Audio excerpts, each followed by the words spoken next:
అయాన్ష్ కోసం Valentine's day surprise ready చేసేద్దామా. అయాన్ష్ కి ఇలాంటి హౌస్ అంటే చాలా ఇష్టం. ఇంతకు ముందు ఉండేది కానీ అది విరిగిపోయింది. సో అందుకనే అలాంటిది ఇంకొక హౌస్ తీసుకున్నాను. అయాన్ష్ అయితే స్కూల్ కి వెళ్ళాడు. వాడు వచ్చేలోపు రెడీ చేసేయాలని మొత్తం హౌస్ అంతా సెట్ చేసి పెట్టేశాను. ఇది ఒక చిన్న క్యూట్ హౌస్ లాగా ఉంటుంది. అయాన్ష్ ఆడుకోవడానికి చాలా బాగుంటుంది. స్కూల్ నుంచి వచ్చిన తర్వాత ఎలా రియాక్ట్ అయ్యాడో చూడండి.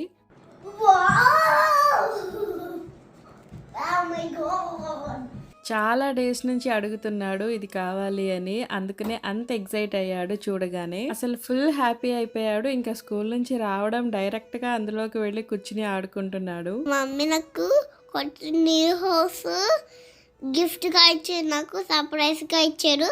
మీరు కామెంట్స్ ఎలా ఉందో కామెంట్స్ లో చెప్పండి. నాకు ఇది చాలా నచ్చిన రోజు దీంట్లో ఆడుకుంటాను. అయాన్ష్ కి అయితే సర్ప్రైజ్ గిఫ్ట్ చాలా నచ్చేసింది. ఫుల్ హ్యాపీ అయిపోయాడు. ఇంతకీ మీకు ఎలా అనిపించిందో కామెంట్ చేసేయండి.